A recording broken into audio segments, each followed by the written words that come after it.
सम्माननीय अध्यक्ष जी, मैं आज पहलगांव में निर्दोष यात्रियों की नृशंस हत्या पाकिस्तानी आतंकवादियों के द्वारा जो की गई और उसके जवाब में देश के प्रधानमंत्री जी ने दृढ़ इच्छा शक्ति का परिचय कराते हुए ऑपरेशन सिंदूर की सेना को परमिशन दी और हमारे वीर जवानों ने सटीकता बहादुरी के साथ पाक स्थित आतंकवादी अड्डों को चूर चूर करने का काम किया। वो घटना पर जो बहस हो रही है, इसमें हिस्सा लेने के लिए मैं खड़ा हुआ हूं। माननीय अध्यक्ष जी, सबसे पहले पहलगांव में जो नृशंस हत्या की गई निर्दोष नागरिकों की, धर्म पूछकर उनको मारा गया, इनके परिवार के सामने मारा गया और बड़ी बर्बरता के साथ ये हत्याएं की गई, इसकी मैं घोर निंदा करता हूं और जो मारे गए हैं इनके परिजनों के साथ अत्यंत हृदय की गहराइयों से मैं संवेदना भी व्यक्त करना चाहता हूं। ऑपरेशन सिंदूर के जवाब में पाकिस्तान के हमारे नागरिक ठिकानों पर गोलीबारी की, इसमें भी कुछ नागरिक हताहत हुए, गुरुद्वारा भी टूटा, मंदिर भी टूटा। जो भी नागरिक उसमें घायल हुए हैं और जो हताहत हुए हैं, वो सभी के प्रति मैं पूरे सदन की ओर से गहरी संवेदना व्यक्त करना चाहता हूं। माननीय अध्यक्ष जी, कल से यहां पर पक्ष और विपक्ष दोनों की चर्चा चल रही है और स्वाभाविक है, जब इस तरह की नृशंस घटना घटे देश में, तब इस पर मुक्त चर्चा भी होनी चाहिए, चिंतन भी होना चाहिए, आगे न हो इसकी व्यवस्था की भी चिंता होनी चाहिए। माननीय अध्यक्ष जी, मैं विषय पर आने से पहले आपके माध्यम से सदन को और सदन के माध्यम से पूरे देश को ऑपरेशन महादेव जो कल एक हुआ है, इसकी जानकारी देना चाहता हूं। माननीय अध्यक्ष जी, कल ऑपरेशन महादेव में सुलेमान उर्फे फैजल जट, अफगान और जिब्रान, 3 आतंकवादी सेना, सीआरपीएफ और जम्मू कश्मीर पुलिस के संयुक्त अभियान में ऑपरेशन महादेव में मारे गए और माननीय अध्यक्ष जी, ये जो सुलेमान है, ए श्रेणी का लश्कर तोयबा का कमांडर था पहलगाम हमले में, और गगनगिर आतंकी हमले में वो लिप्त था। इसके ढेर सारे सबूत हमारी एजेंसियों के पास है। अफगान ए श्रेणी का लश्कर तैयबा का आतंकवादी था और जिब्रान भी ए ग्रेड आतंकवादी था। और माननीय अध्यक्ष जी, मैं सदन को और सदन के माध्यम से पूरे देश को बताना चाहता हूं, जिन्होंने बैसरन घाटी में हमारे प्रवासियों को, नागरिकों को मारा था, ये तीनों आतंकवादी ये थे और तीनों मारे गए।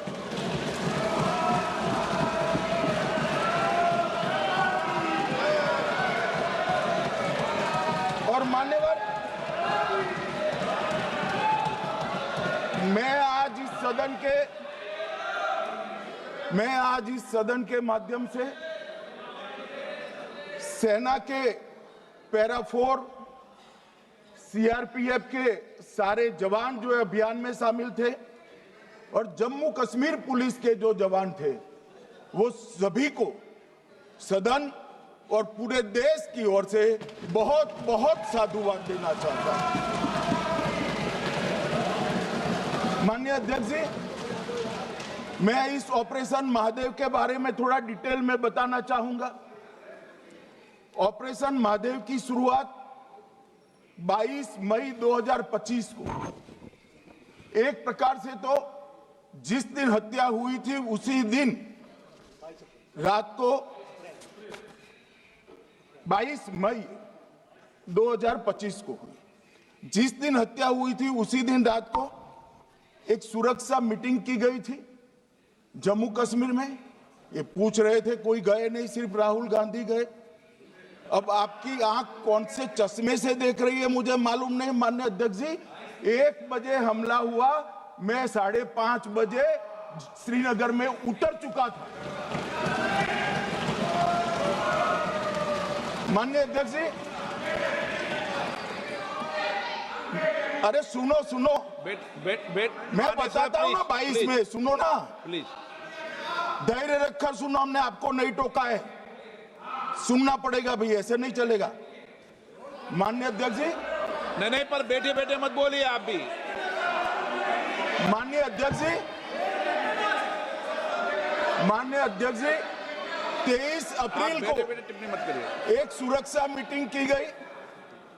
सभी सुरक्षा बल, सेना, CRPF, BSF, Jammu Kashmir police, और सबसे पहले उसमें निर्णय किया गया कि जो नृशंस हत्यारे हैं वो देश छोड़कर पाकिस्तान भाग न पाए, इसकी हमने पुख्ता व्यवस्था की और भागने नहीं। 22 मई को आईबी के पास एक ह्यूमन इंटेल आई और एक क्षेत्र के अंदर, दाची गांव क्षेत्र के अंदर आतंकवादियों की उपस्थिति की सूचना मिली। आईबी और सेना द्वारा दाचीकाम क्षेत्र में अल्ट्रा सिग्नल कैप्चर करने के लिए जो इंस्ट्रूमेंट हमारी एजेंसियों ने बनाए हैं, इसके द्वारा इस सूचना को पुख्ता करने के लिए मई से 22 जुलाई तक लगातार प्रयास किए गए। ठंड में ऊंचाइयों पर हमारे सेना के अधिकारी पैदल इनके सिग्नल प्राप्त करने के लिए घूमते रहे, आईबी के अफसर भी घूमते रहे, सीआरपीएफ भी घूमती रही, और मान्यवर 22 जुलाई को हमें सफलता मिली। सेंसर्स के माध्यम से आतंकवादी होने की पुष्टि मिल गई। तब 4 पैरा जो हमारी सेना का एक हिस्सा है, उसकी नेतृत्व में 4 पैरा के जवान, सीआरपीएफ के जवान और जम्मू कश्मीर पुलिस के जवान मान्यवर एक साथ ये आतंकवादियों को घेरने का काम किया। सेना, सीआरपीएफ, जम्मू कश्मीर पुलिस की मीटिंग भी की गई। जो 5 ह्यूमन एसेट्स थे उनको भी वहां भेजा गया, और कुल मिलाकर कल जो ऑपरेशन हुआ, इसमें हमारे निर्दोष नागरिकों को मारने वाले तीनों आतंकी मौत के घाट उतार दिए। मान्यवर, तीनों के नाम मैंने बताए हैं, सुलेमान उर्फे फैजल जट, अफगान और जिब्रान। मान्यवर, वो तो एक आशंका थी कि यही लोगों ने घटना की है, मगर मैं बाद में एनआईए की जांच पर आता हूं। एनआईए ने पहले से ही इनको, जिन्होंने आसरा लिया था, वो लोगों को गिरफ्तार कर रखा था। उनको खाना पहुंचाने वाले लोगों को अपने कब्जे में रखा था। तो जब आतंकवादियों के शव श्रीनगर आए, इनसे पहचान कराई गई। 4 लोगों ने पहचान लिया, यही 3 लोग थे जिन्होंने पहलगांव में आतंकी घटना को। मगर हमने इस पर भी भरोसा नहीं किया मान्यवर, कोई जल्दबाजी नहीं की। हमने जो आतंकी घटना स्थान से कारतूस मिले थे, वो कारतूस का एफएसएल रिपोर्ट पहले से करा कर रखा था, और चंडीगढ़ सेंट्रल एफएसएल के अंदर बैलिस्टिक रिपोर्ट के आधार पर उनका रिपोर्ट तैयार था। जब ये कल आतंकवादी मारे गए, इनकी 3 राइफलें पकड़ी गई। एक M9 अमेरिकन राइफल थी और 2 AK-47 राइफल थी। जो कारतूस मिले थे वो भी M9 और AK-47 के भी थे, मगर हमने इससे भी संतोष नहीं माना। ये राइफलों को एक विशिष्ट विमान के द्वारा कल रात को 12 बजे चंडीगढ़ पहुंचा गया और पूरी रात फायरिंग कर इसके भी खाली खोखे जनरेट किए गए। 2 खोखों का मिलान किया गया, राइफल की नाली और निकले हुए खोखों का भी मिलान हो गया। तब ये तय हो गया कि इन्हीं 3 राइफलों से हमारे निर्दोष नागरिक मारे गए। और मान्यवर, आज मैं सदन को बताते हुए बहुत खुश हूं। मोदी जी ने ऑपरेशन सिंदूर कर आतंकवादियों को जिन्होंने आतंकवादियों को भेजा था, उनके आकाओं को जमीन में मिलाने का काम किया था। सेना और CRPF ने वो आतंकवादियों को भी समाप्त कर दिया। और मान्यवर,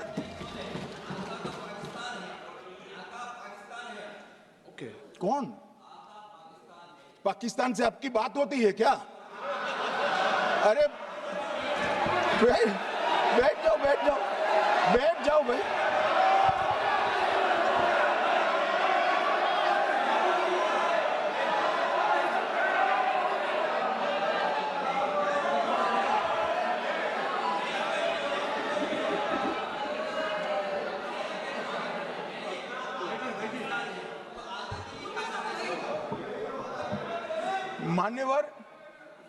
मान्यवर, मैं बताता हूं कैसे इनके आका मारे गए, वो भी नाम के साथ बताता हूं, जगह के साथ बताता हूं, घंटे, मिनट और सेकंड के साथ बताता हूं। मान्यवर, मैं तो अपेक्षा करता था कि जब ये सूचना सुनेंगे पक्ष विपक्ष में खुशी की लहर दौड़ जाएगी, मगर ये स्याही पड़ गई इनके चेहरे। ये क्या है मान्यवर? किस तरह की पॉलिटिक्स? भाई, आतंकवादी मारे गए, आपको इसका भी आनंद नहीं है?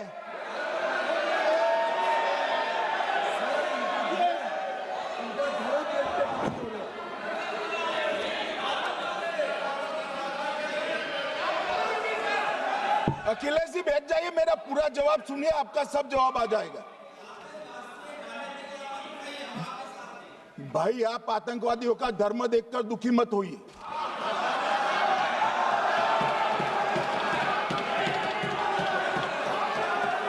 अखिलेश बैठ जाइए यार।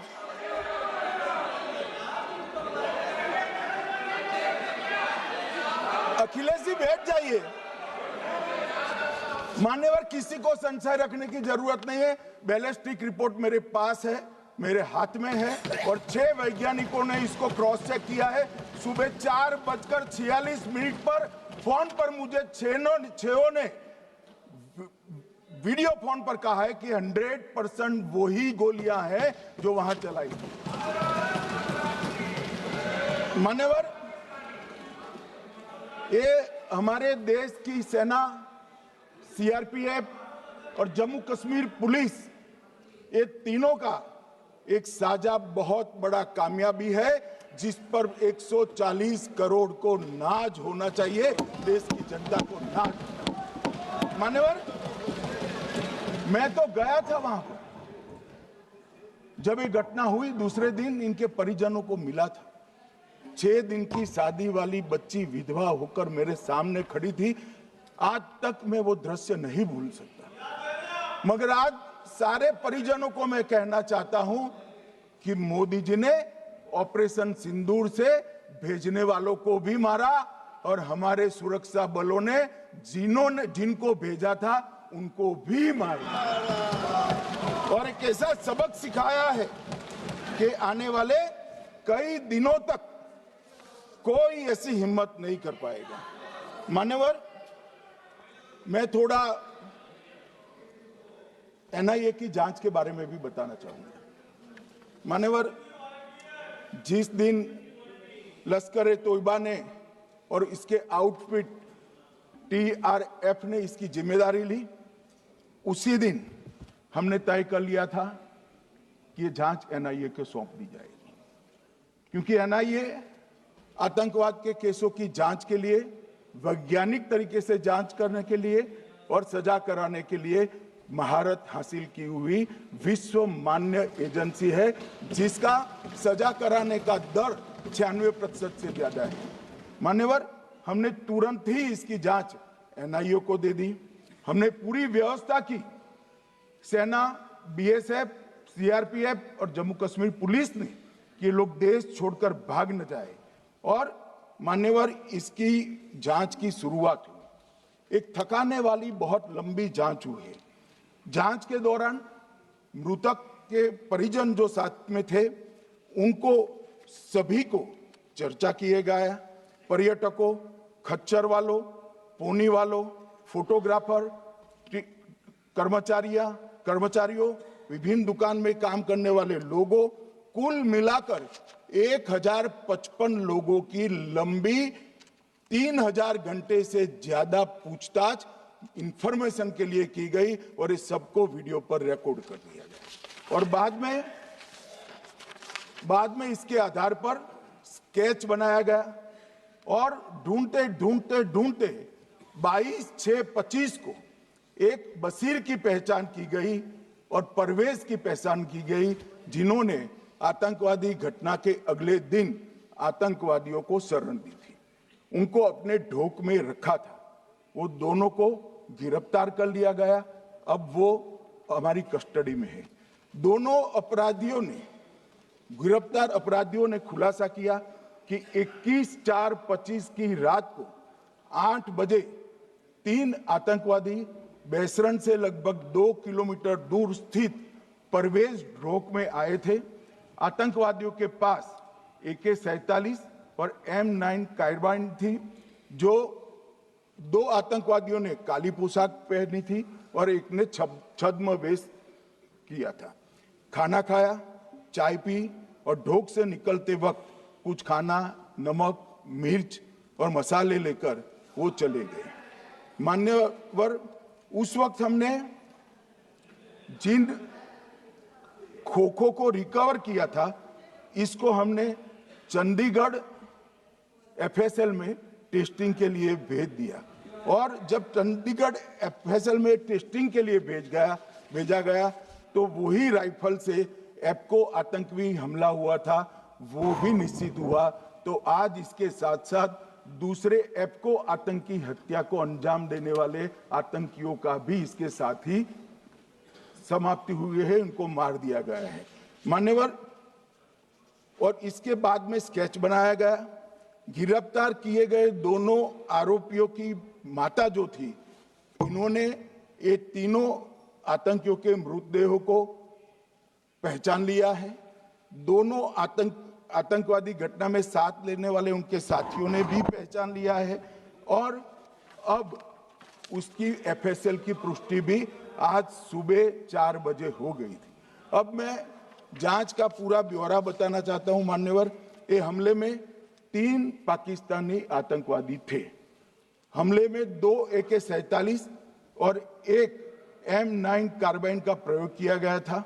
और अब जो पकड़े गए हैं, इसके सुलेमान के कारण एप्को का मामला भी आज रिजॉल्व हो रहा है और आतंकवादियों को पनाह देने वाले 2 स्थानीय लोगों को भी इस केस में पकड़ लिया गया है। अब मान्यवर, कल पूछते थे कहां से आए, कहां गए, किसकी जिम्मेदारी है। भाई, जिम्मेदारी हमारी ही है। हम सरकार में हैं, हमारी ही जिम्मेदारी। मगर मैं पूछता हूं, जब आप सरकार में थे तब क्या क्या हुआ था, इसकी जिम्मेदारी किसकी थी और क्यों निर्वहन नहीं किया, वो भी बाद में पूछूंगा। जरा धीरज से सुनना। मगर मान्यवर, मुझे एक बड़ा दुख हुआ। कल इस देश के पूर्व गृह मंत्री चिदंबरम जी ने सवाल उठाया कि क्या प्रूफ है कि ये आतंकवादी पाकिस्तान से आए। और मान्यवर, कब उठाया? जब संसद में चर्चा होने वाली थी। क्या कहना चाहते हैं चिदंबरम साहब? किसको बचाना चाहते हैं? पाकिस्तान को बचाकर आपको क्या मिलेगा? वो ये कह रहे हैं कि और क्या है, मत जवाब दो ना तुम्हें।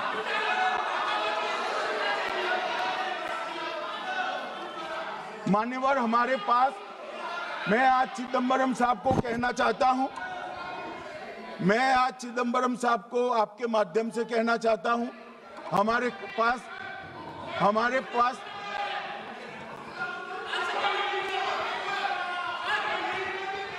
मान्यवर, हमारे पास प्रूफ है, वो भी मैं सदन के सामने रखना चाहता हूं कि तीनों पाकिस्तानी थे। 3 में से 2 के पाकिस्तान के वोटर नंबर भी आज हमारे पास उपलब्ध है। मान्यवर, ये राइफलें हैं, ये राइफलें भी हमारे पास उपलब्ध है। इनके पास से जो चॉकलेटें मिली हैं, वो चॉकलेटें ढोक में से मिली, वो भी पाकिस्तान की बनाई हुई चॉकलेट है। मान्यवर, ये कहते हैं कि पाकिस्तानी नहीं थे, इसका मतलब पूरी दुनिया के सामने इस देश का एक पूर्व गृह मंत्री पाकिस्तान को क्लीन चिट दे रहा है।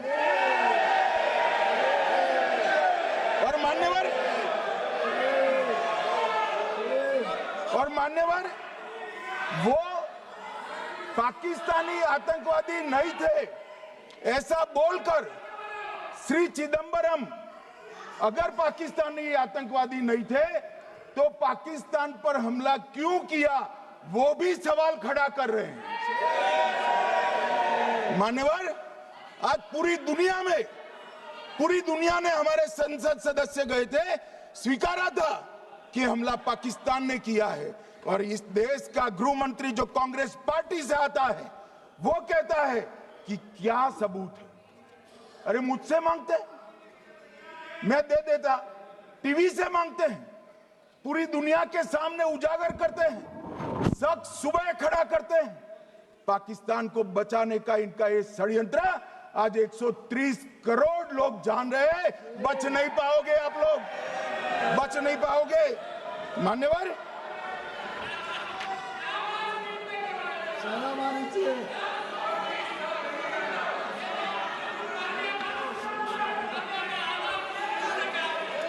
मान्यवर, अब मैं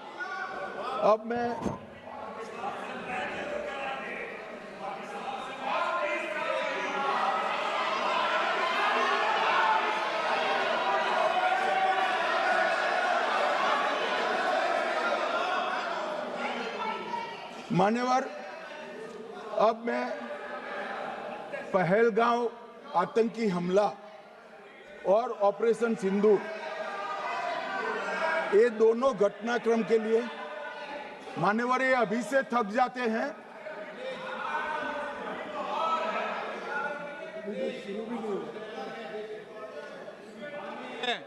प्लीज बैठिए।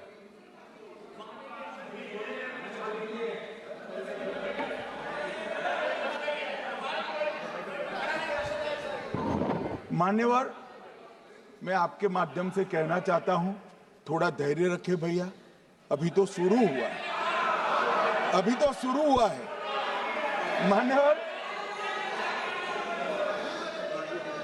मैं पहलगांव आतंकी हमला और ऑपरेशन सिंदूर के बारे में पूरा घटनाक्रम बताना चाहता हूं। कल ढेर सारे सवाल उठाए, वैसे तो मुझे लगता था कि कल रक्षा मंत्री जी के भाषण के बाद शायद कांग्रेस पार्टी सपोर्ट में भाषण देना शुरू करेगी और अगर थोड़ी बहुत जनता की इच्छा की परख होती तो वो ही करते, मगर नहीं करा, क्योंकि रक्षा मंत्री जी ने बहुत बारीकी से ऑपरेशन सिंदूर की सफलता, इसकी जरूरियात, इसकी प्रासंगिकता और इसके परिणाम, इसके बारे में बहुत अच्छे तरीके से सदन के माध्यम से पूरी देश की जनता के सामने रखा जाए। मगर फिर भी उन्होंने बहुत सारे सवाल किए अब सवाल किए हैं तो मुझे जवाब देना भी पड़ेगा, उनको सुनना भी पड़ेगा। मान्यवर, मैं पूरा घटनाक्रम बताना चाहता हूं। मान्यवर, 22 अप्रैल को पहलगांव में आतंकवादी हमला हुआ। इसमें 26 लोग मारे गए, 25 भारतीय और 1 नेपाली नागरिक।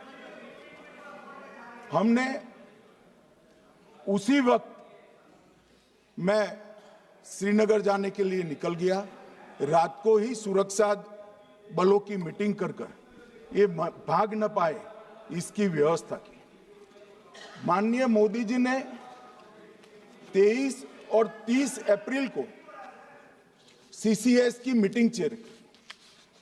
ये कह रहे हैं, मैं आज बताना चाहता हूं कि सीसीएस की 23 अप्रैल की मीटिंग में क्या हुआ।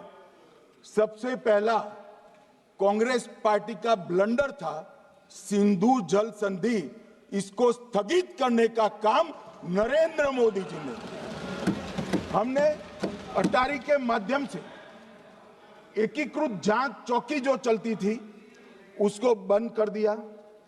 पाकिस्तानी नागरिकों के सार्क वीजा को सस्पेंड कर सभी को वापस पाकिस्तान भेजने का काम किया। पाकिस्तान स्थित उच्चायोग ने रक्षा, सैन्य, नौसेना के सलाहकारों को अवांछनीय व्यक्ति घोषित किया। संख्या को 55 से घटाकर 30 किया और सीसीएस ने ये संकल्प लिया कि जहां पर भी ये आतंकवादी छुपे हैं उनको और उनकी ट्रेनिंग करने वाले अड्डों को सेना, पुलिस, सीआरपीएफ, बीएसएफ उचित जवाब देगी। मान्यवर, जिस तारीख को ये हुआ उसी दिन ये निर्णय हो चुका। मान्यवर, इसके बाद में कल गोगाई जी कहते थे मोदी जी 24 को पहलगाम जाने की जगह बिहार गए। सुनो यार। मान्यवर, मोदी जी जब ये पहलगाम घटना हुई यहां नहीं थे, विदेश में थे। आने के बाद तुरंत सीसीएस बैठक की और मोदी जी जिस दिन बिहार गए उस दिन पहलगाम में कुछ नहीं, कोई नहीं था, सिर्फ राहुल गांधी थे। सारे लोग चले गए थे, सारे लोग वहां से अपने अपने ठिकाने पर चले गए थे। मगर इन्होंने एक बात कही, उस पर मेरी आपत्ति है। मान्यवर, उन्होंने कहा 24 अप्रैल को चुनावी भाषण किया। मान्यवर, देश का नेतृत्व करने वाले देश के प्रधानमंत्री की फर्ज होती है कि देश की संप्रभुता पर, देश के नागरिकों पर अगर ऐसा जघन्य हमला होता है तो जनता की भावनाओं के अनुरूप जवाब देना चाहिए। मान्यवर, मैं आज आपकी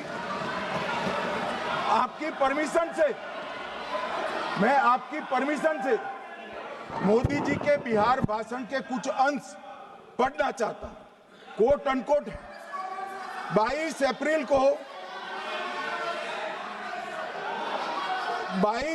को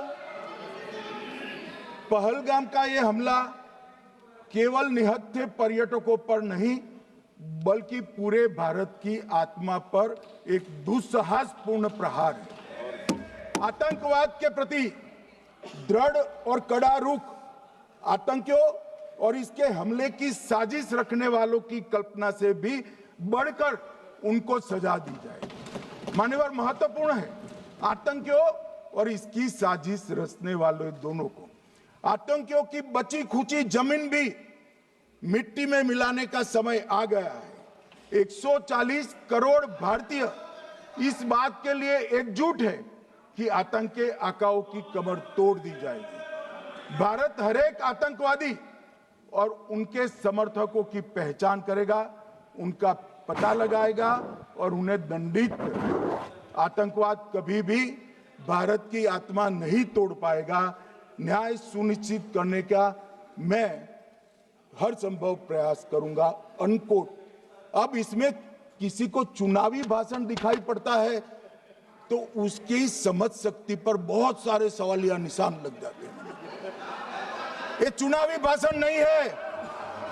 आतंकवाद के खिलाफ लड़ने का 140 करोड़ भारतीयों का प्रतिघोष है जो मोदी जी ने वहां दिया। इनको चुनावी भाषण दिखाई पड़ता है, जैसे चश्मे होते हैं ऐसी ही दृष्टि होती है। मान्यवर, इसके बाद 30 अप्रैल को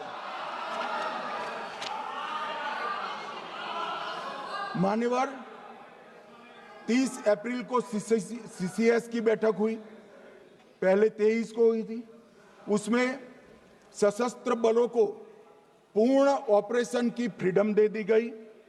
प्रधानमंत्री मोदी जी ने सीसीएस की उपस्थिति में रक्षा मंत्री, एनएसए और सेनाओं के प्रमुख के साथ बैठकर पूर्ण ऑपरेशनल फ्रीडम देने का काम किया और इसके बाद ये ऑपरेशन सिंदूर हुआ। मान्यवर, ऑपरेशन सिंदूर 7 मई को रात को 1:04 से 4 मिनट से 1:24 तक चला। उसमें पाकिस्तान के 9 आतंकी ठिकानों को ध्वस्त कर दिया और पूरी दुनिया ने इसके दृश्य देखे। साहब, इससे बड़ा संयमित हमला नहीं हो सकता। आजकल दुनिया में युद्ध चल रहे हैं, हम देख रहे हैं, बच्चे मर रहे हैं, महिलाएं मर रही, निर्दोष मर रहे। हमने 9 आतंकी अड्डों को समाप्त किया, परंतु एक भी सिविलियन नहीं मारा गया, केवल और केवल आतंकी मारे गए। स्थान थे मरकज सुभान अल्लाह बहावलपुर, मरकज तैयबा मुरीद के, महमूना जाया कैंप सियालकोट, अरे नाम सुनो काम में आएंगे, सरजाल camp Sialkot, Sawai Nala camp Muzaffarabad, Syedna Bilal camp Muzaffarabad, Gulpur camp Kotli, Barnala camp Bhimber और अब्बास कैंप कोटली। मान्यवर, सर्जिकल स्ट्राइक और एयर स्ट्राइक में हमने पाक ऑक्यूपाई कश्मीर में ही हमला किया, एक प्रकार से भारत के हिस्से पर ही हमला किया। पाक ऑक्यूपाई कश्मीर हमारा ही है, तो हमने तो हमारे हिस्से में हमला किया। मगर इस बार 100 किलोमीटर अंदर घुसकर पाकिस्तान की भूमि पर आतंकवादियों को तबाह करने का काम। और मान्यवर, ये आतंकी के ठिकानों पर हमला हुआ, इसमें मारा कौन गया? हाफिज मोहम्मद जमील जैसे मोहम्मद के प्रमुख मौलाना मसूद अजहर के बहनोई, मुदस्सर खादियान मरकज तैयबा मुरीद का प्रमुख, याकूब मलिक जेएम पदाधिकारी, मोहम्मद हमसा जमील जेएम ऑपरेटिव, मोहम्मद यूसुफ अजहर गंभीर रूप से घायल था, फिर मारा गया। जैसे मोहम्मद का आमिर मोहम्मद हसन खान गंभीर रूप से घायल था, फिर मारा गया। जेएम ऑपरेटिव मोहम्मद हसन गंभीर रूप से घायल हुआ। अब्दुल मलिक, खालिद अबू अक्स और नोएम मलिक, इनका कोई पता ठिकाना नहीं।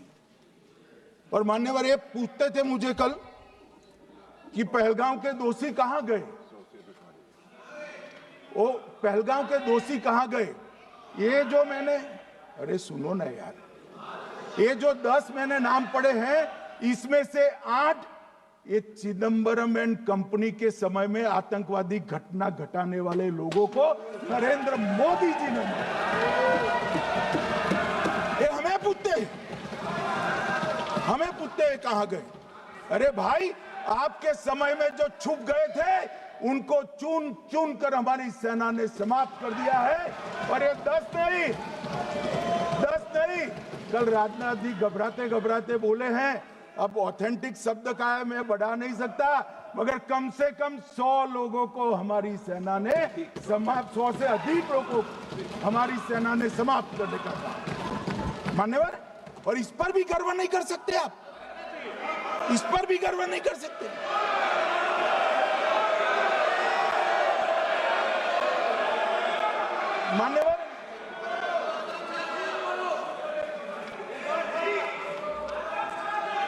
मान्यवर 7 मई को 1:26 पर 22 मिनट पर ये हमारा काम समाप्त हो गया। हमारे डीजीएमओ ने उनके डीजीएमओ को बता दिया कि भाई हमने आतंकवादी हमलों पर स्थानों पर सिर्फ हमला किया है, इनके हेडक्वार्टर पर हमला किया है, जो हमारा आत्मरक्षा का अधिकार है। पूरी दुनिया इसको एक्नॉलेज करती है। ऐसा नहीं हो सकता है मनमोहन सिंह के समय की तरह कि वो आकर मारेंगे और हम चुपचाप बैठे रहेंगे और जाकर चर्चा करेंगे। ये नरेंद्र मोदी सरकार, ऐसा नहीं हो सकता। डोजियर भेजते रहेंगे। मान्यवर, उरी में हमला हुआ, हमने सर्जिकल स्ट्राइक किया।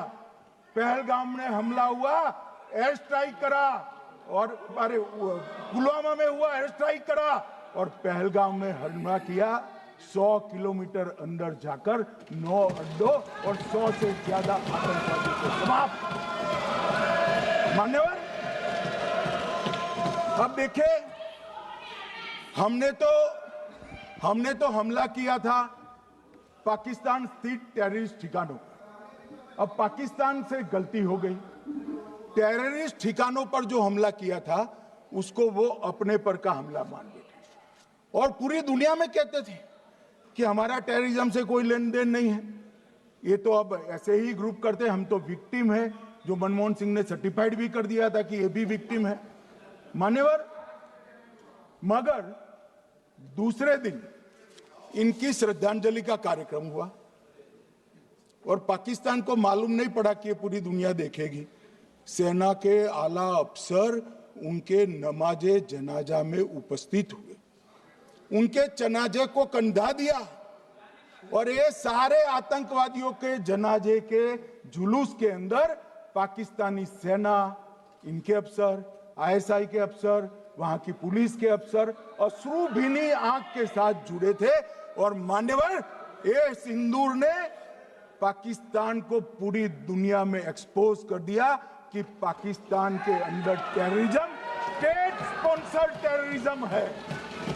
ये पूरी तरह से, मान्यवर, पूरी तरह से एक्सपोज हो गया। 8 मई को पाकिस्तान ने हमारे रिहायशी इलाकों में हमला किया, हमारे सेना के अड्डों पर हमला किया, मगर एक भी मिसाइल से उनका कुछ नुकसान नहीं कर पाई। बहुत नजदीक से की हुई गोलाबारी के कारण हमारे गुरुद्वारा टूटा, एक मंदिर टूटा, कुछ हमारे नागरिक हताहत हुए।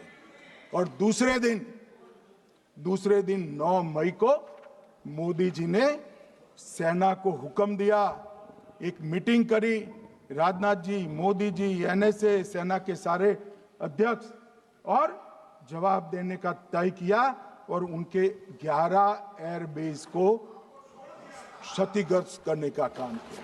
मान्यवर, 8 एयरबेस इतने सटीक तरीके से तोड़े गए, पाकिस्तान की पूरी एयर डिफेंस सिस्टम धरी की धरी रहेगी, कुछ नहीं कर पाई। नूर खान चकलाला एयरबेस तोड़ दिया गया, मुरीद तोड़ दिया गया, सुगुर्दा तोड़ दिया गया, रफीकी तोड़ दिया गया, रहीम यार खान तोड़ दिया गया, जकोबाबाद तोड़ दिया गया, सुक्कुर और भोलारी भी तोड़ दिया गया। और सुक्कुर, लाहौर, अरिफवाला, चुनेन, जकोकाबाद और नया चोर, ये 6 रडार सिस्टम भी उनके पूरी तरह से ध्वस्त कर दिए। 2 surface to air guided weapon Lahore और ओकारा में इनका जखीरा भी समाप्त कर दिया गया। और मान्यवर, ये हर चीज में पॉलिटिक्स करते, हर चीज में। जब उन्होंने हमारे रिहायशी इलाकों पर हमला किया, फिर भी हमने इनके रिहायशी इलाकों पर हमला नहीं किया, सिर्फ इनके एयरबेस और एयर डिफेंस सिस्टम को निशाना बनाया और उनकी आक्रमण करने की क्षमता को पंगु कर रख दिया। हमारी पूरी सेना, पूरी वायुसेना, पूरी नौसेना अक्षुण्ण थी और उनकी हमला करने की क्षमता को हमने छिन्न विछिन्न कर दिया। पाकिस्तान के पास शरण में आने के अलावा और कोई चारा ही नहीं था। इसलिए मान्यवर, इसलिए 10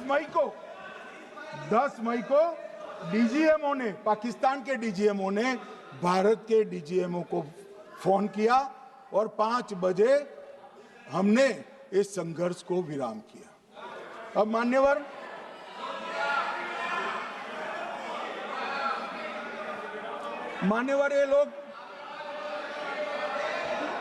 ये लोग कल सवाल उठा रहे थे कि इतनी अच्छी पोजीशन में थे, आपने युद्ध क्यों नहीं किया? युद्ध के कई परिणाम होते हैं मान्यवर, करना न करना वो सोचकर करना पड़ता है। मगर मैं इसी देश के इतिहास से कुछ घटनाएं बताना चाहता हूं। 1948 में मान्यवर कश्मीर में हमारी सेनाएं निर्णायक बढ़त पर थी। सरदार पटेल ना बोलते रहे, जवाहरलाल नेहरू जी ने एक तरफा युद्ध विराम कर दिया। और मान्यवर मैं बड़ी जिम्मेदारी के साथ कहता हूं, मैं इतिहास का विद्यार्थी हूं, पाक ऑक्यूपाई कश्मीर का अगर अस्तित्व है तो जवाहरलाल नेहरू जी की ये युद्ध विराम के कारण है। इसका जिम्मेदार जवाहरलाल नेहरू है। मान्यवर 1960 में सरदार पटेल ने विरोध किया था, गाड़ी लेकर आकाशवाणी तक गए थे, घोषणा न करते दरवाजे बंद कर दिए थे। मान्यवर 1960 में सिंधु जल पर भौगोलिक व रणनीतिक रूप से हम बड़े मजबूत थे और उन्होंने सिंधु समझौता क्या किया? 80% भारत का पानी पाकिस्तान को दे दिया। मान्यवर 62 के लड़ाई की बात मैं बाद में करता हूं। 65 की लड़ाई में हाजीपीर जैसे स्ट्रेटेजिक जगह पर हमने कब्जा किया था, 66 में उसको लौटा दिया गया। मैं 71 के युद्ध की भी बात करना चाहता हूं। मान्यवर 71 में कल राजनाथ जी ने भी बताया, पूरे देश ने इंदिरा जी का समर्थन किया। उन्होंने पाकिस्तान के 2 टुकड़े कर दिए। बहुत बड़ी विजय थी भारत की और सदियों तक भारत इस विजय पर गर्व करेगा। हम सब भी करते हैं, हमें कोई आपत्ति नहीं। मगर हुआ क्या मान्यवर? युद्ध की विजय की चकाचौंध में क्या हुआ? 93 हजार युद्धबंदी हमारे पास थे, 93 हजार, और 15,000 वर्ग किलोमीटर क्षेत्र पाकिस्तान का हमारे पास था। 93 हजार युद्धबंदी, उस वक्त की पाकिस्तान की सेना का 42% और 15,000 वर्ग किलोमीटर क्षेत्र। मगर शिमला में समझौता हुआ, पाक ऑक्यूपाई कश्मीर मांगना ही भूल गए। अगर उस वक्त पाक ऑक्यूपाई कश्मीर मांग लेते, न रहेगा बांस न बजती बांसुरी। ये कैंप तोड़ने की जरूरत न पड़ती साहब आपको, हमको। मान्यवर इतना ही नहीं, पाक ऑक्यूपाई कश्मीर तो नहीं लिया, मांगना ही भूल गए। 15,000 वर्ग किलोमीटर की जीती हुई भूमि भी वापस दे दी। तय हुआ था पाकिस्तानी नरसंहार के लिए युद्ध अपराध न्यायाधिकरण बनेगा, नहीं बना। सेना ने पूर्वी पाकिस्तान में नरसंहार किया था। 195 पाकिस्तानी अधिकारियों पर मुकदमा चढ़ना था। भुट्टो अपने साथ इंदिरा जी के सामने से छुड़ा कर ले गए। जनरल मानेक शॉ का एक कोट अनकोट कहता हूं, जनरल मानेक शॉ का, जो एक प्रकार से आर्किटेक्ट माने जाते हैं बांग्लादेश विजय के, इन्होंने कहा कि भुट्टो ने भारत के नेतृत्व को मूर्ख बनाया। अब जो शब्द है, मैं आप कोट अनकोट है, इसमें मेरा कुछ नहीं है, ये लोग गुस्सा न हो सकते। I told her into bracket Indira Gandhi, Indira ji को कहा that he into bracket Bhutto के लिए, he has made monkey out of you. समझ में आता है? ये फील्ड मार्शल साहब ने कहा है मान्यवर, और ये हमें सिखा रहे हैं। ये नहीं किया, वो नहीं किया, फलाना नहीं किया, ठिकाना नहीं किया। अरे भाई, आप तो पाकिस्तान को क्लीन चिट दे रहे हो कि पाकिस्तान ने हमला ही नहीं किया है। क्या अधिकार है आपको पूछने का? कोई अधिकार नहीं है साहब। देखिए क्या होता है। मैंने कहा पाकिस्तान को क्लीन चिट दे रहे हो, तो कनी मोदी जी कह रही है कि नहीं, हम नहीं दे रहे हैं। कनी मोदी जी, माननीय अध्यक्ष जी, आपके माध्यम से मैं कनी मोदी को बताना चाहता हूं, माननीय सदस्य जी को, कि वो कह रही है हमने नहीं दिया, मगर जिसके साथ बैठते हो उसका दोस्त तो आपके सर पर आएगा ना। चिदंबरम जी कर रहे हैं, आपके राज्य से है, कांग्रेस के प्रमुख नेता है, देश के पूर्व गृह मंत्री कह रहे हैं कि पाकिस्तान ने आतंकवादी नहीं भेजे थे। क्या क्लीन चिट देना चाहते? किसी को अधिकार नहीं है साहब यहां आतंकवाद पर बोलने का, किसी को अधिकार नहीं। मान्यवर, मैं अब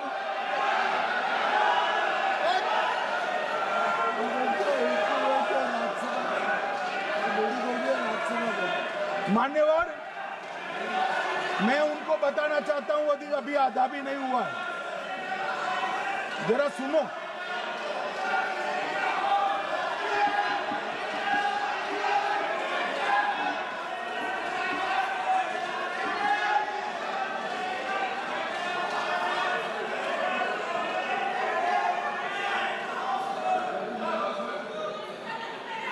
मान्यवर,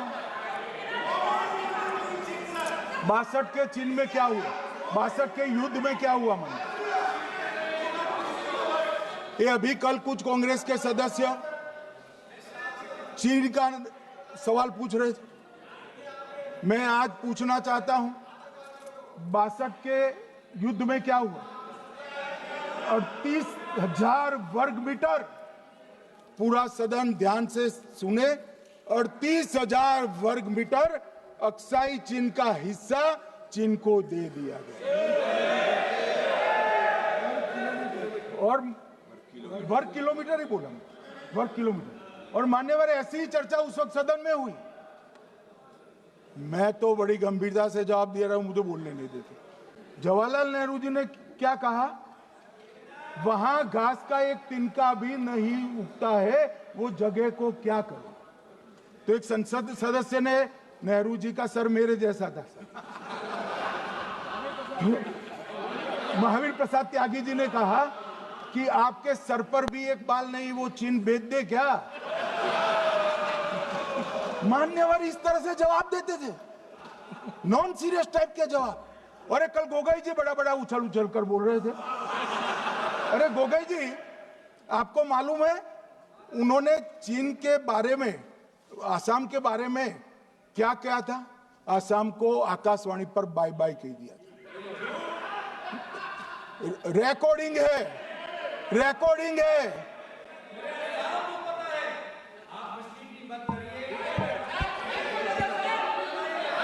मान्यवर, मैं भी सहमत हूं, पूरे आसाम को पता है। मान्यवर,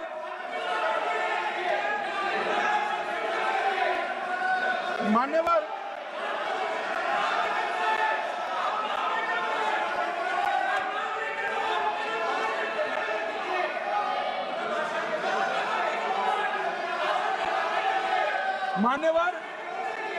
मुझे मालूम है पूरे आसाम को पता है, इसीलिए तो वो विरोध पक्ष में बैठे हैं वहां पर आसाम में। पूरे आसाम को पता है। और मान्यवर,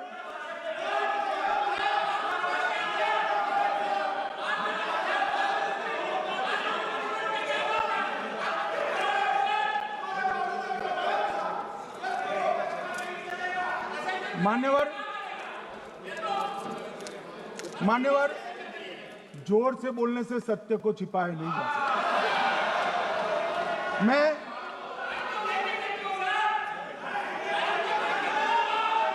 मान्यवर, मैं selected works of Jawaharlal Nehru series volume 29 पृष्ठ 231 पर से एक जवाहरलाल नेहरू जी के पत्र को कोट करना चाहता हूं।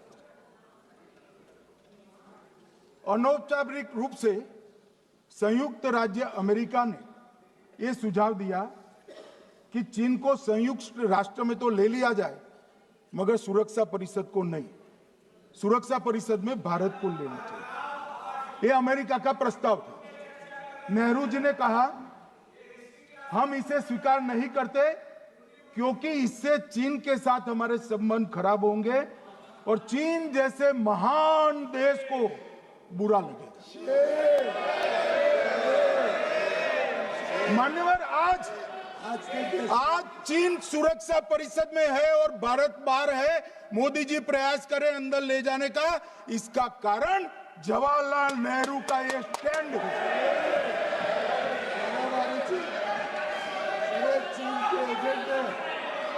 और मान्यवर, ये तो पीढ़ी दर पीढ़ी चलता आ रहा है। राजीव गांधी फाउंडेशन ने चीन के साथ एमओयू कर दिया। अब कहते नहीं है कि एमओयू में क्या था, ये तो बताओ भाई, क्या एमओयू किया था राजीव गांधी फाउंडेशन ने? और जब डोकलाम में हमारे सेना के जवान चीन की सेना के सामने आंख में आंख डालकर बैठे थे, वो चीन के राजदूत के साथ राहुल गांधी मीटिंग कर रहे थे। ये मान्यवर ऐसा नहीं है।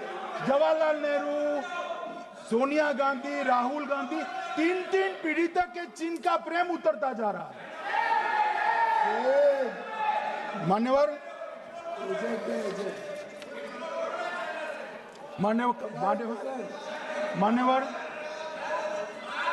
मैं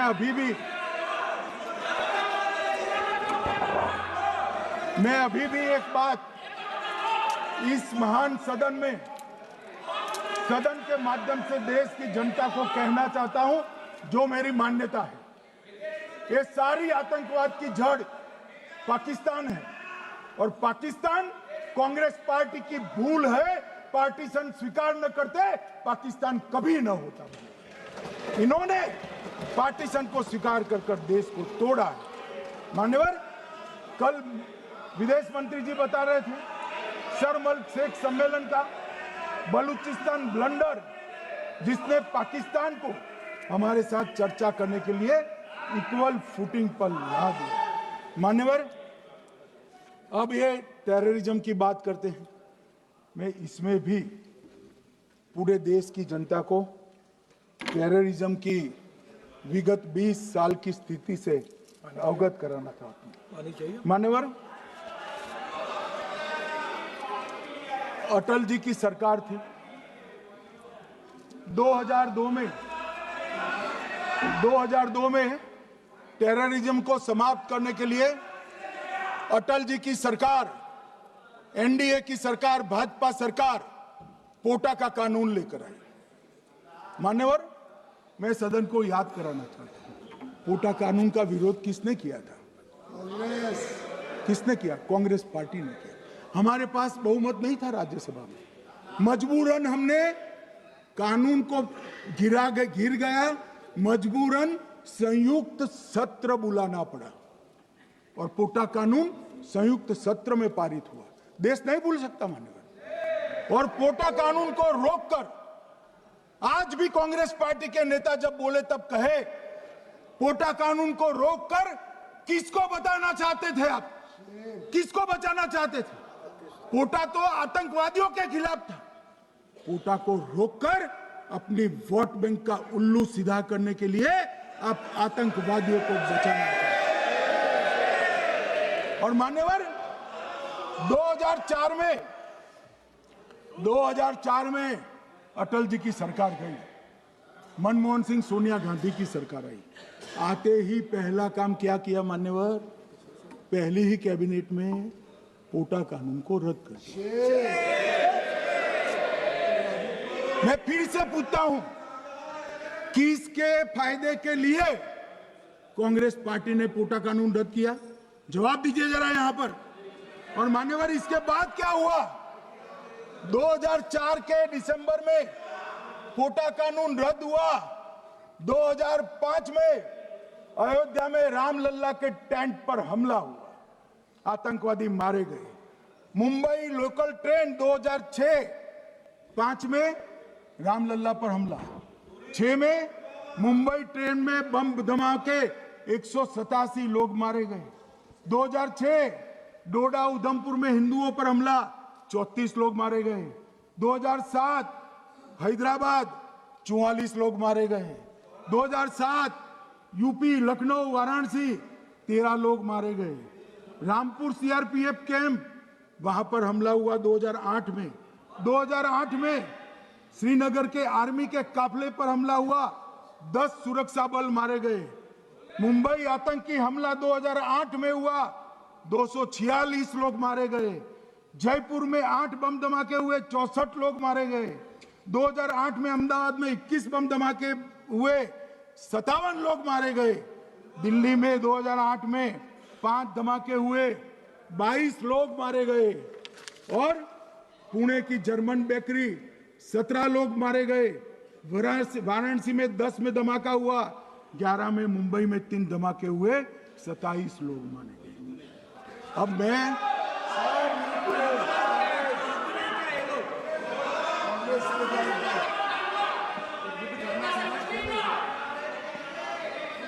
मान्यवर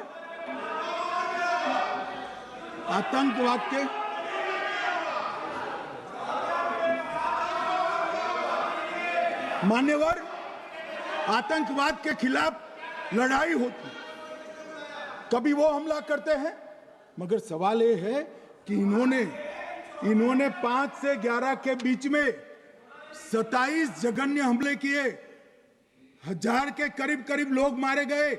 आपने क्या किया? क्या किया आपने? जवाब दीजिए, क्या किया? और मैं राहुल गांधी जी को चैलेंज देना चाहता हूं, इन्होंने इस आतंकवादी हमलों के खिलाफ उनकी सरकार ने जो कदम उठाए, यहां खड़े रहकर हिम्मत से बताए देश की जनता को। कुछ नहीं किया मान्यवर।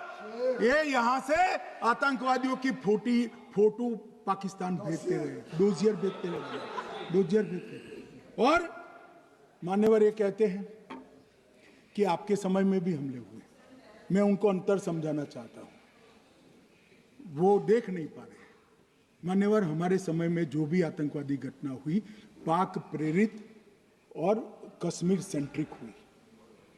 देश के हिस्से में 2014 से 2025 तक एक भी घटना नहीं हुई है मान्यवर।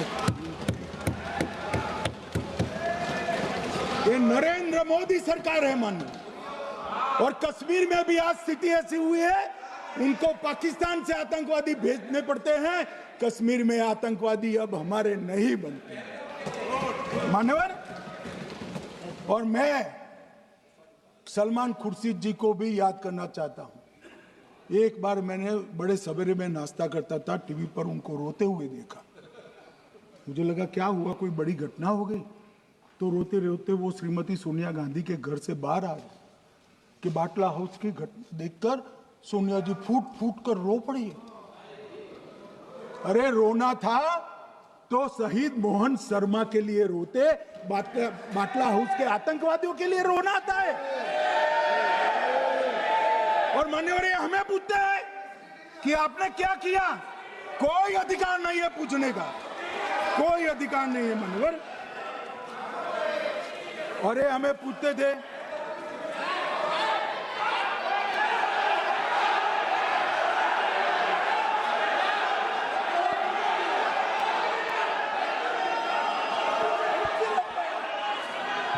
मान्यवर, अभी 25% बाकी।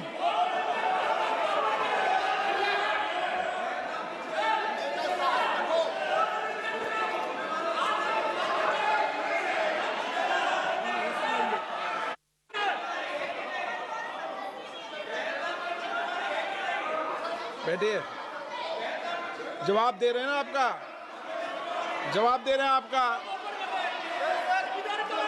पहलगांव के बाद जो घटनाक्रम घटित उसका जवाब दे दिया ना माननीय गृह मंत्री जी ने। आपने पूछा आतंकवादियों क्या हुआ, आतंकवादियों का जवाब दे दिया। क्या पूछना चाहते हैं आप? आपने हर सवाल पूछा, हर सवाल जवाब सुनिए माननीय गृह मंत्री जी।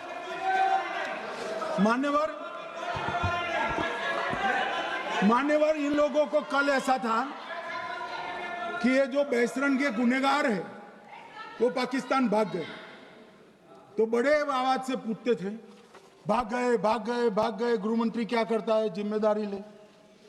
हमारी तो सेना ने ठोक दिया, सीआरपीएफ ने ठोक दिया मन। अब मेरा तो जवाब बनना ना देता है ना वो मांगना बनता है, मगर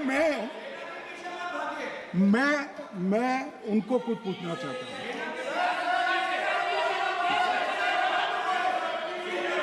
मान्यवर,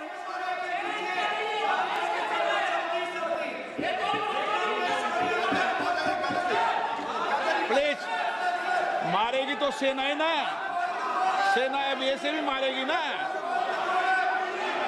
तो वो भी ये कह रहे हैं सेना और सीआईएसएफ ने मारा।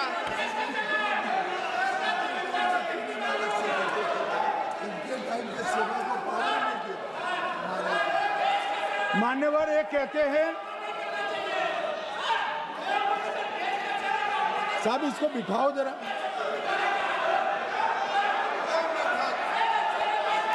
हाँ प्लीज बैठिए बैठिए बैठिए बैठिए बैठिए।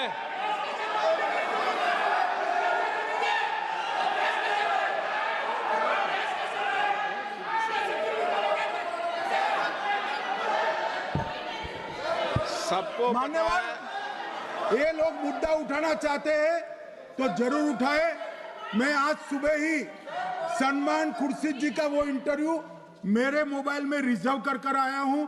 आप जब भी कहोगे ये पूरे टीवी पर बताने के लिए मैं तैयार सेव कर आया हूं। इनकी इच्छा है तो कल एक समय तय करिए, यहां बता दीजिए चारों टीवी में, और देश की जनता भी देख ले।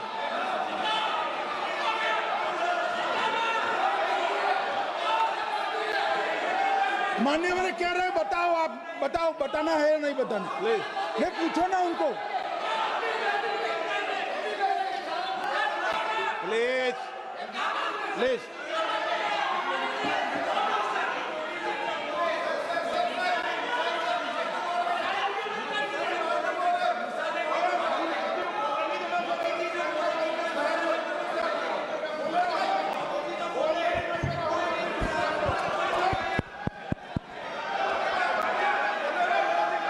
बिट्टू बैठ जा।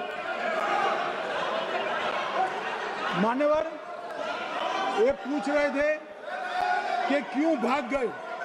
अब मेरा समय काफी जाएगा, मैं जरा संक्षिप्त में कहता हूं, घटनाओं पर नहीं जाऊं।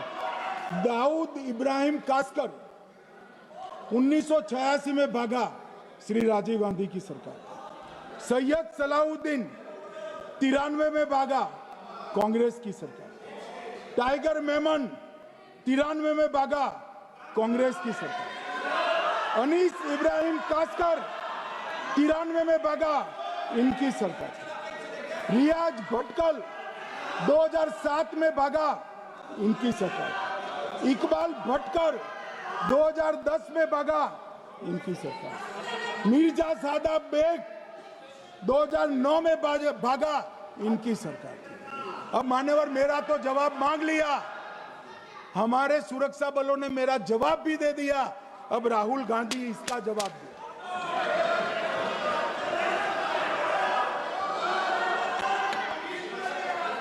मान्यवर अब मैं कश्मीर के विषय में मैं बात करना चाहता हूं। कल कहते थे कि गृह मंत्री ने भाषण किया था कि 370 की कलम जाएगी तो आतंकवाद कम हो जाएगा। क्या हो मान्यवर, मेरा हिसाब देना बनता है। हम भारतीय जनता पार्टी के कार्यकर्ता हैं, ये नरेंद्र मोदी जी की सरकार है, हम जवाबदेह होते हैं जनता के प्रति, संसद के प्रति और देश के हितों के प्रति। मैं आज देश की जनता के सामने 2004 से 14 और 2015 से 25 10-10 साल का लेखा जोखा रखना चाहता हूं। 2004 से 14 में अखंड सोनिया मनमोहन की सरकार थी 10 साल तक, और 15 से 25 अखंड रूप से नरेंद्र मोदी जी की सरकार। कश्मीर में टेरर इंसिडेंट 7,217 हुए थे 2004 से 14 में। 70% की कमी के साथ 2150 हो गए 1525। नागरिकों की मृत्यु 2004 से 14 में 1770 हुई, 2015 से 25 में कम होकर 357 हो गई, 80%।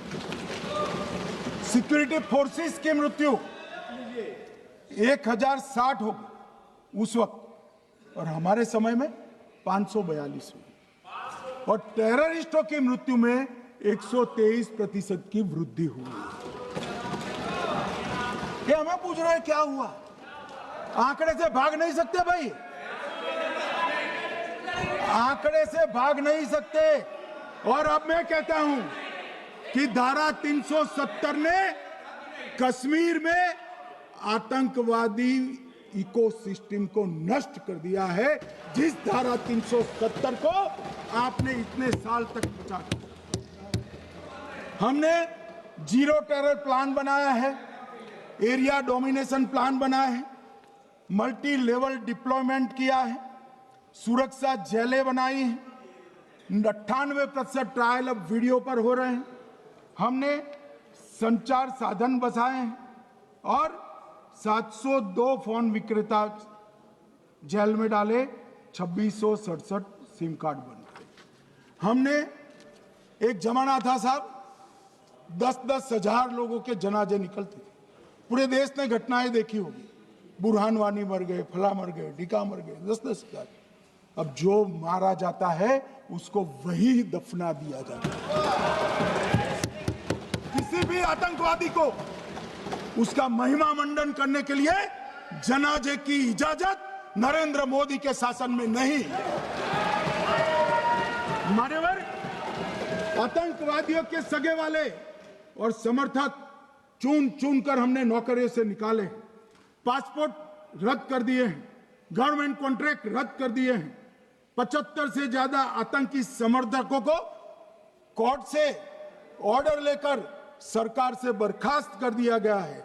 बार काउंसिल उनके समर्थकों से भरी थी, सस्पेंड कर नया लोकप्रिय चुनाव हमने कराया है। मान्यवर, कई संगठन बैन करे, मैं बाद में बताता हूं। विशेष यूएपीए अदालतें बनाई हैं, लगभग मार्च 22 से 25 के बीच में यूएपीए के 2267 मामले हमने जब्त किए हैं, दर्ज किए हैं, 374 कुर्की की है। और परिणाम क्या है मान्यवर? ये पूछ रहे हैं परिणाम क्या है? शुतुरमुख वृत्ति से अगर मिट्टी में सर रखकर बैठोगे तो कुछ नहीं, सूर्य भी नहीं दिखेगा। मान्यवर, परिणाम आया है। पहले ऑर्गेनाइज्ड टॉन्ट पेल्टिंग साल की 2654 होती थी एवरेज इनकेस में। कितनी मान्यवर?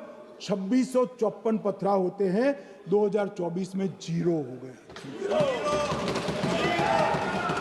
मान्यवर, ऑर्गेनाइज हड़ताल पाकिस्तान से ऐलान करते थे, घाटी बंद रहती थी। पाकिस्तान की भी हिम्मत नहीं है, घाटी में भी हिम्मत नहीं है। इनके समय में साल में 132 दिन घाटी बंद रहती थी, अब ऑर्गेनाइज हड़ताल 3 साल से 0 है। मान्यवर, टॉन्ट पेल्टिंग में नागरिकों की मृत्यु हर साल 112 होती थी, 3 साल से नागरिकों की मृत्यु 0 है। मान्यवर, जख्मी होते थे 6235 लोग टॉन्ट पेल्टिंग में, आज 0। मान्यवर, आज मैं बताता हूं, एक समय में हुर्रियत के नेताओं को यहां वीआईपी ट्रीटमेंट मिलती थी,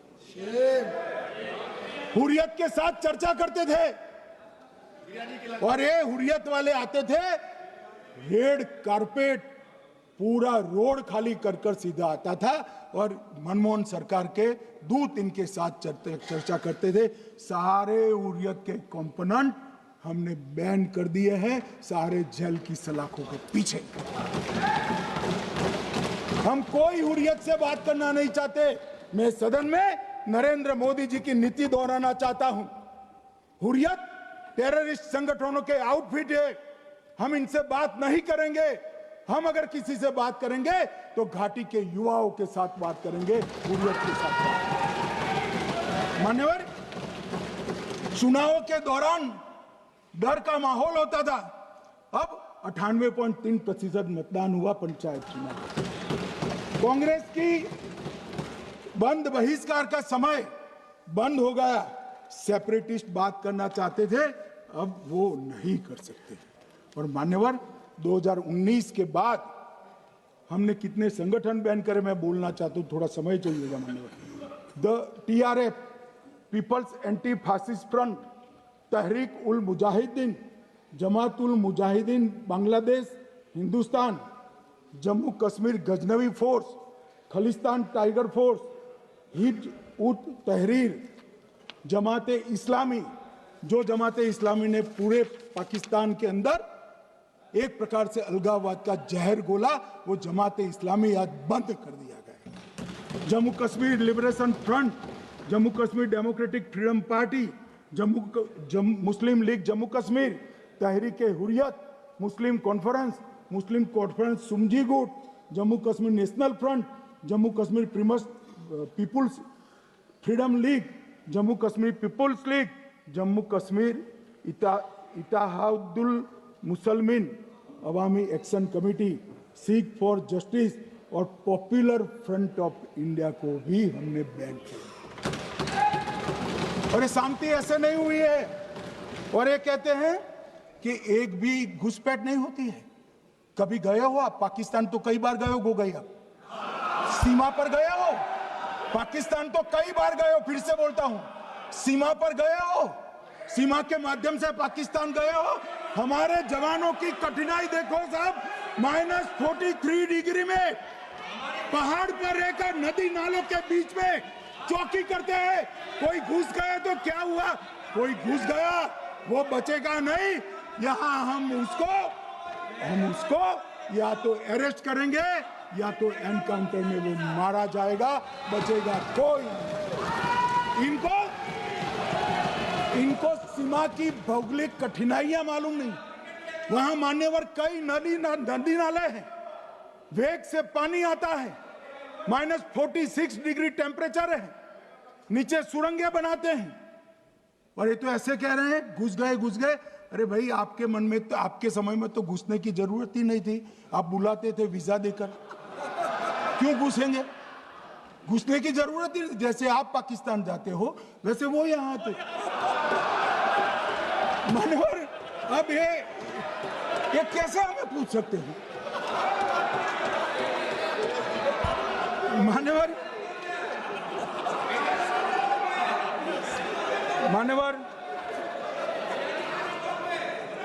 मैं समझ रहा हूं, मान्यवर मैं समझ रहा हूं, पोटा का विरोध करने वाले को नरेंद्र मोदी की आतंकवादी विरोधी नीति नहीं पसंद आई। मैं समझ रहा हूं, पोटा रद्द करने वाले को नरेंद्र मोदी जी की एंटी टेरर नीति पसंद नहीं आई। मैं समझ रहा हूं, टेररिस्टों का बचाव कर वोट बैंक बनाने वालों को एक कोई नीति पसंद नहीं आएगी। मानवर, इसका विरोधी होना है। परंतु मैं आज एक बात यहाँ सदन के सामने आपके माध्यम से सदन को और दुनिया को बताना चाहता हूँ। मानवर, ये नरेंद्र मोदी सरकार है, टेररिज्म के खिलाफ हमारी जीरो टॉलरेंस की नीति है, ऑफर है, और हम विजयी हो। और मान्यवर, मैं फिर से अंत में ऑपरेशन महादेव में जुड़े हुए सेना, CRPF और जम्मू कश्मीर पुलिस के सभी जवानों को 2 हाथ जोड़कर प्रणाम कर बहुत साधुवाद।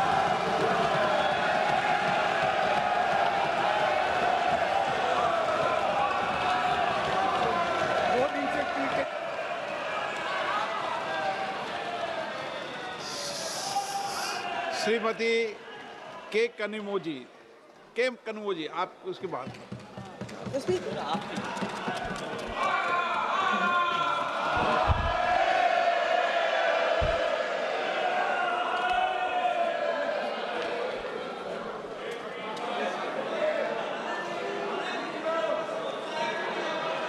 Thank you, sir. I thank take this opportunity. Sir, the House is not in order.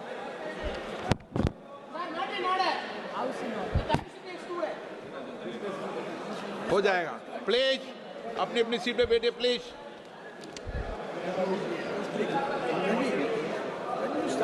Yeah, I guess. Please अपनी अपनी सीट पे बैठिए please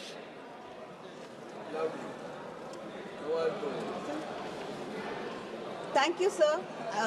I take this opportunity to thank my party for giving me this opportunity to speak on this very important issue. And I like to say, the Home Minister in his speech pointed out saying, he made it sound like we are less patriotic. We have never failed this nation. So DMK was the first party which took out a rally at the Chief Minister, Mr. M.K. Stalin. Muthuvel Karunanidhi Stalin was the first Chief Minister to take out a rally in support of our defense forces. After Sir. speaking, you can't just go, sir. After speaking, you just can't go. Sir. Wait for the speaker, sir. Sir, I'd like to bring to the attention of this House that when you call for an all-party leaders meeting, the leaders from the opposition parties came to the meeting and said that we stand with you. We stood with this country. You are against us. I think you go back, rewrite, reinvent history in all your speeches. I don't think even the Congress people remember Jawaharlal Nehru ji as much as you do. But I should thank you for that. Because of you, so many young people in Tamil Nadu have gone back to read Periyar and Ambedkar. And today, all over the world, young people are finding out and wanting to know more about Jawaharlal Nehru ji because, you know, a person who had such power to change history, to do everything, and imagine having such kind of power till today, even you, whatever mistakes you commit is because of him. So people are really intrigued by that great leader that students are going and reading about him. So I think the Congress and the opposition must be grateful to you. Sir, I also like to take this opportunity to thank the government for sending delegations out and giving opportunity to me to lead a delegation. The minister is here. Honourable member, please, just a minute, Please, other members, please be seated. माननीय सदस्यगण सब लोग बैठ जाइए माननीय सदस्यगण सब बैठ जाइए सब please no you are not allowed no you are not allowed to go sir please madam start please be seated please start. Sir, I think for the first time the BJP has shown some confidence in the opposition and they have sent us out as leaders of delegations, as part of delegation to represent this country.